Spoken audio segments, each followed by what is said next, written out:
It's almost impossible to go through a day now without bumping into artificial intelligence somewhere. Hmm. It's shaping what we see on social media. It's used in hiring, even in law enforcement. It's everywhere. Which brings up this really big question. Is AI actually helping us make things more diverse, equitable, inclusive, or is it maybe hindering that progress? That's the core issue we're looking at. Exactly. So that's what we're digging into today, let's call it the promises and the perils of AI for DEI. And when we talk about DEI, diversity, equity, inclusion, we really mean, representation, fair treatment, making sure people feel they belong. Right. And AI, well, it learns from data patterns. The tension is it could be this great equalizer, potentially. Immense promise. But, and this is a big but, there are significant risks. It could just amplify the biases we already have if we're not careful. So in this deep dive, we're going to explore all that. We'll look at AI in recruitment, law enforcement, healthcare, education, finance. So even inside the tech industry itself. Yeah, exactly. We've got real-world examples showing both sides, the good and the bad. The goal is to really get a handle on how these things intersect and why it's so important. Okay, let's get into it. All right. A good place to start is hiring. That's an area where, well, there was a lot of hope AI could really cut down on bias. That's right. The idea was pretty appealing initially. Tools that evaluate candidates objectively, getting past some of those human biases that, let's face it, sneak in. And in some ways, that is happening, right? To an extent, yes. We are seeing tools developed specifically for fairer hiring. Like Textio, I read about them. They analyze the language in job postings. Exactly. They look for words or phrases that might unintentionally put certain groups off applying. And the results seem, well, pretty impressive. Johnson & Johnson saw 90,000 more women apply. A 9% jump. Yeah, and Evernote, NVIDIA, they reported positive results too. It shows how subtle language choices really matter. It makes you think about those hidden signals, doesn't it? Yeah. AI helps make them visible. It does. It can analyze language at a really granular level, picking up on things humans might miss, things that suggest a certain culture or expectation, making that first step, the job ad, feel more welcoming. Then there's Pymetrics, totally different approach. Right. They use neuroscience-based games. Assessing things like attention, memory, risk-taking, looking at potential, not just the resume. Exactly. Focusing on potential over pedigree. They talk about achieving predictive parity and following the 4/5 rule. Okay, so the 4/5 rule basically means their system shouldn't screen out any group at a rate significantly lower than the best performing group, aiming for fair outcomes. Precisely. And they have actually been quite transparent about it. Oh, how so? Well, they've allowed external audits. They even released their audit AI tool as open source. That's encouraging. Shows they see fairness as like an ongoing thing. It's a process of learning and improving, yes. It's not a one-and-done fix. And we're also seeing simpler stuff like blind screening, resume masking gain traction. Removing names, addresses, that kind of thing. Yeah. It all points towards maybe a future where hiring is more about what you can do, not who you look like on paper. But it hasn't all been positive, has it? No, definitely not. The Amazon story is a huge cautionary tale. Ah, yes, the infamous sexist hiring AI. Let's break that down. So Amazon tried to build an AI to screen resumes automatically. Sounds good. Efficient, right. But the problem was how they trained it. They used 10 years of their own past hiring data. Exactly. And in tech, especially back then, that data was overwhelmingly male resumes for technical roles. So the AI learned from that imbalance. It did. It essentially taught itself that male candidates were, quote, preferable. It started downgrading resumes with the word women's in them. Like women's chess club captain. Yes, and it penalized graduates from all women's colleges. Wow, so it just mirrored the existing bias in the data. And amplified it. They tried to fix it, telling it to ignore certain terms, but they couldn't be sure it wasn't just finding other, subtler patterns that led to the same biased outcome. So they did scrap it. They did, back in 2017. They say it was never actually deployed for hiring decisions, but it served as a major wake-up call. It really shows how hard it is to fix bias once it's baked into the model from bad data. And Amazon's case isn't isolated. It highlighted a broader trend. Even back in 2017, most HR managers expected AI to be standard practice soon. And now many companies do use AI for screening resumes. Right. And the risk of unintentional discrimination is real if these systems aren't designed and tested extremely carefully. It really hits home that algorithms aren't neutral. They reflect what they're fed. But the good news is, Awareness is growing. There's more demand for algorithmic audits, more transparency. And regulations are starting to appear, like in New York City for hiring tools. Yes, requiring bias audits. Hmm. And companies like Pymetrics proactively publishing fairness reports is a good sign too. So the takeaway is, use the helpful tools, but test, test, test. Absolutely. Rigorous testing, diverse data, thoughtful design, it's essential. Okay, let's shift gears to an area with, frankly, even higher stakes.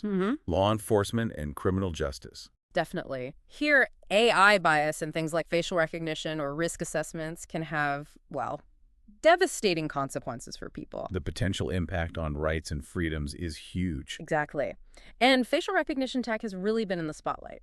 We've seen some incredibly disturbing cases, haven't we? Robert Williams in Michigan. Yes, a black man wrongly arrested at home in front of his kids. All because of a false facial recognition match from blurry footage. And even when the officer saw him in person and realized the computer was wrong, he was still detained for 30 hours. It was the first known case like it in the U.S. And it wasn't just him in Detroit, right? There were others. Sadly, yes. 2 more black men wrongfully arrested under similar circumstances. Same flawed technology. And studies back this up, don't they? That the tech is less accurate for certain groups. Consistently, it performs worse on darker skin tones, particularly for women, compared to lighter-skinned males. One study found error rates up to 34% for darker-skinned women, compared to almost 0 for lighter-skinned men. That's right. And the consensus is it's largely due to biased training data sets historically overloaded with white male faces. So again, bias in, bias out. If it mostly learns one type of face, It won't be accurate on others. The, quote, facial recognition tools misidentify people of color more often than white people, sums it up.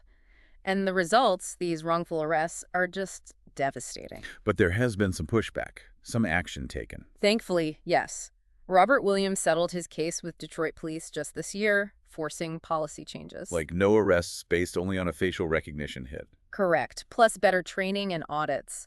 Williams said he hopes it makes it less likely to happen to others. It's a strong restriction. And some cities have gone further. Yes, places like San Francisco, Boston, and the state of Oregon have banned or paused police use of the tech due to these bias concerns. Even IBM stopped selling its product over racial profiling worries. And it's not just facial recognition in the justice system, is it? Yeah. There are risk assessment tools, too.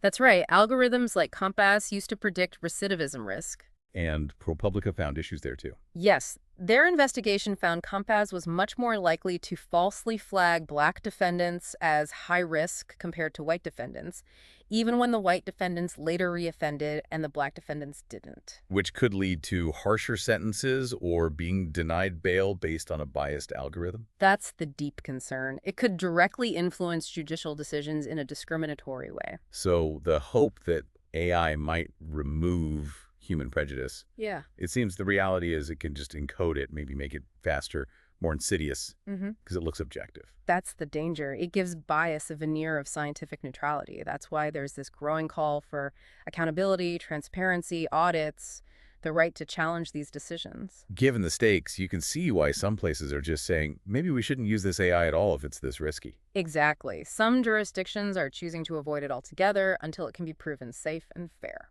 All right, let's pivot to another critical area, healthcare. Huge potential for AI to help equity. But also a real risk of making disparities worse if we're not careful. It really feels like a double-edged sword here. It absolutely is. How algorithms are built and what data they learn from can directly impact who gets access to care and what kind of care they get. We saw that starkly with that widely used algorithm back in 2019, the one predicting who needed extra care management. Yes, used for millions of patients. And the way it worked, well, it had a fundamental flaw. It used healthcare cost as a stand-in for health need, right? Exactly. Which might sound logical at first. Sicker people often cost more. But cost isn't race neutral, is it? Because of existing inequities in access treatment. Precisely. Structural barriers, financial issues, evidence of less aggressive treatment for Black patients. Historically, all this means their costs might be lower even if they're just as sick or sicker. So the algorithm, using cost, systematically underestimated the needs of Black patients. That's what the study found. Among patients flagged as equally high risk by the AI, Black patients actually had 26% more chronic conditions. The headline, "Millions of Black people affected," really drove that home, using cost as a proxy baked in the bias. It's a powerful example of how seemingly objective data can carry societal biases. The researchers did suggest using actual health data instead could fix much of the disparity. And the company started working on that. Reportedly, yes, which is good, but it was a major wake-up call about data choices. And it's not just historical cost data, right? Yeah. There are concerns about clinical AI trained on limited populations. Yes. If AI for, say, dermatology is trained mostly on lighter skin, it might not be accurate for darker skin. Same for things like pneumonia detection if the training data isn't diverse geographically or demographically. Bias in, bias out. Again, Reflecting the health disparities we already have. it can easily perpetuate them, but importantly, there's also immense potential for AI to improve health equity. Okay, how so? Well, AI can analyze vast data sets to spot underserved groups or gaps in care much faster than humans can. This allows for more targeted interventions. And personalized medicine. Tailoring treatments based on individual factors. That's another huge area. AI could help ensure treatments are effective for diverse individuals, considering genetics, background, and so on. Accessibility, too, right? Telemedicine translation tools. Absolutely. AI-powered health apps, chatbots, remote diagnostics, these can bring healthcare information and even some services to communities that lack access. We saw some of that during the pandemic, Yeah. using AI to target resources. Yes, trying to get resources to high-risk communities identified through data analysis. And think about disease screening in areas without specialists. AI analyzing retinal scans for diabetic eye disease, for example. So it really is a complex picture. It is. Left unchecked, AI could worsen health disparities. But used intentionally, with diverse data, bias audits, clinician, and ethicist involvement, it has huge potential for equity. And there are guidelines emerging from the WHO and others. Yes, focusing on ethical AI in health. The potential is there, as that HBR article said. AI could help reduce inequities, but it needs conscious effort. Let's move into education now, another critical space for equity. And AI is showing up in lots of ways. From personalized learning to grading, yes. And again, we see both promise and peril. The UK grading fiasco in 2020 is probably the most high-profile example of peril, right? Oh, definitely. Exams canceled due to COVID, so they used an algorithm to predict A-level grades. And it considered the school's past performance, not just the student. That was the key issue. It ended up lowering grades for about 40% of students compared to teacher predictions, and it hit high-achieving students from historically lower-performing schools the hardest. While benefiting students at elite schools. So it basically baked in existing inequalities. Precisely. It assumed a student's potential was limited by their school's history. The public outcry was massive. I remember the protest slogans like FK the algorithm. Yeah, it was intense. The government had to backtrack quickly and revert to teacher assessments. It showed people won't tolerate opaque algorithms deciding their futures unfairly. A hard lesson in algorithmic accountability. What? But did anything good come out of it? I think it did raise public awareness significantly. It created a more critical audience for algorithms, demanding transparency and fairness. It showed this isn't just a tech issue, it's societal. Okay, but on the flip side, AI is doing some positive things in education, especially for inclusivity. Yes, absolutely. The potential for assistive technology is really exciting, particularly for students with disabilities or learning differences. Like the story of Mackenzie, the student with dyslexia, using AI chatbots and word prediction. Yes, she said it made a huge difference, helped her succeed. It shows how AI can level the playing field, allowing students to show what they know by helping with tasks specific to their disability. It's an accommodation, not shooting. Exactly. And we're seeing AI tools for visual impairments, image recognition, hearing impairments, real-time captioning, and more. Schools are adopting these. There's guidance from the Department of Education, new accessibility regulations for online content. Of course, there are worries about over-reliance or misuse. Legitimate concerns. But as one therapist put it, for students needing support, it's about meeting students where they are. And personalized learning platforms. Yeah. Adapting to student pace. That's another area with potential. AI could help students who are falling behind, often those from less resource backgrounds, to catch up by tailoring the learning experience. Think language apps, adaptive math programs. So education is another clear example. AI can entrench inequality if misused. Like the UK grading algorithm. But it can really uplift and include if used thoughtfully. Right. It comes down to involving educators, parents, students, and prioritizing fairness and transparency, especially after that UK experience. Okay, let's shift to finance. This is where AI impacts access to opportunity in, well, very direct monetary ways. Will AI make lending fair or just find new ways to discriminate? That's the billion-dollar question, isn't it? Finance is where algorithmic bias can really hit people's ability to build wealth, buy a home, start a business. The Apple Card controversy definitely brought this into the spotlight. Women getting lower credit limits than husbands with similar finances. Yes, that 2019 situation caused a huge stir. High-profile people, even Steve Wozniak, reported discrepancies. It led to a regulatory investigation into Goldman Sachs's algorithm. Did they find intentional bias? Goldman Sachs said their analysis found no direct gender discrimination, but the algorithm was a bit of a black box, raising questions about whether other factors it used might indirectly correlate with gender and lead to biased outcomes. The public perception and regulatory scrutiny were strong signals. And studies have pointed to racial bias in algorithmic lending, too. Yes, a UC Berkeley study in 2018 found both online and traditional lenders charged minority borrowers higher interest rates on average, even with similar creditworthiness. Amounting to potentially $500 million extra paid by Black and Latino home buyers annually. Wow. It suggests a shift, as one researcher put it, from human bias to algorithmic bias, maybe even price discrimination, where algorithms exploit perceived vulnerabilities. It sounds like modern redlining, but done by algorithms. That's a term often used. Historical biases in data, like lower average credit scores for minorities due to past discrimination, get fed into the algorithms. And the AI just learns and reproduces those patterns. Exactly. It can reinforce them. Even the Federal Reserve noted that while fintech algorithms reduced some discrimination, minorities were still charged slightly more, possibly due to proxies like zip code correlating with race. So, history repeating itself through code. Yeah. But like elsewhere, there's a positive flip side too. AI for inclusion. Yes, definitely. A big potential is using alternative data. Like rent payments, utility bills, stuff not in traditional credit reports. Right. AI can analyze these data points to assess people who are credit invisible, who lack a standard credit history. Fintechs are using this to extend credit more widely. That could be huge for fairness. It could. AI is also used for better fraud detection, proactively waiving fees for struggling customers, powering financial coaching apps. And there are startups specifically trying to build less biased algorithms. And regulators watching. Yes, the Consumer Financial Protection Bureau, CFPB, is warning against algorithmic discrimination, requiring explainability. There's also hope that more diversity in fintech teams and maybe even greater AI used by women could help close gaps. So again, it's a mix. AI could democratize finance or concentrate power. Vigilance is key after things like the Apple Card. Bias checks, explainable AI, human oversight, these are crucial. Even exploring concepts like algorithmic affirmative action within legal limits to consciously counteract historical bias in data. Trying to break those old loops. Okay, let's talk about the source, the tech industry itself. Who makes the AI matters. Absolutely fundamental. If the teams building AI aren't diverse, you get blind spots. Simple as that.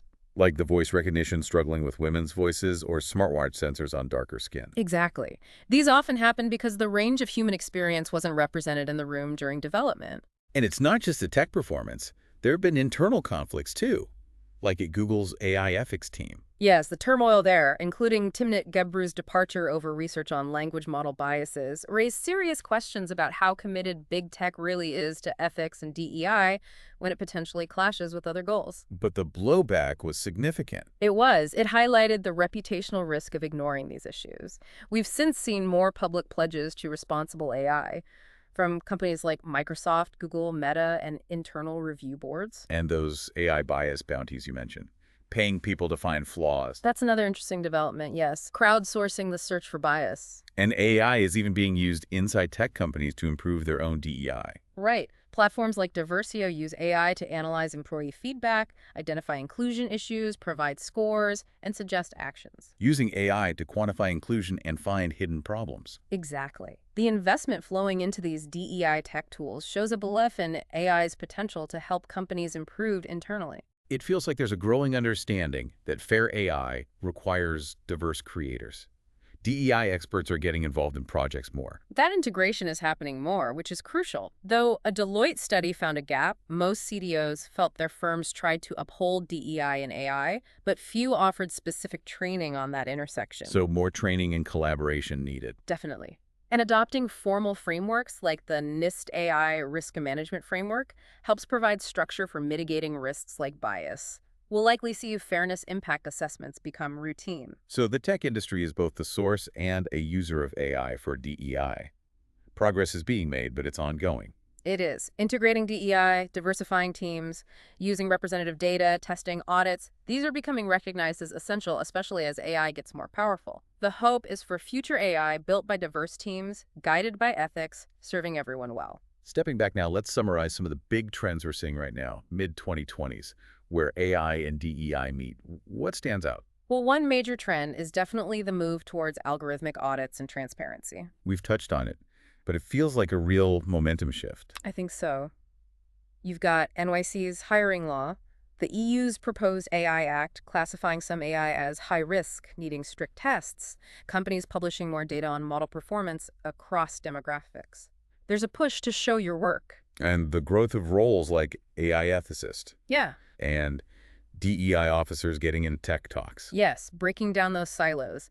There's a recognition that you need both tech and social expertise working together. AI for accessibility seems like a really strong, positive trend, too. It really is. Cross-sector. That Be My Eyes virtual volunteer using GPT-4 Vision is amazing. Given context, like a human volunteer. That's the goal. And the CEO called the implications profound for global accessibility. We're seeing lots of AI assistance for visual, hearing, cognitive impairments from major players. Inclusive design is getting more buzz, too, considering everyone from the start. Right. Testing voice assistants with diverse accents, chatbots handling multiple languages.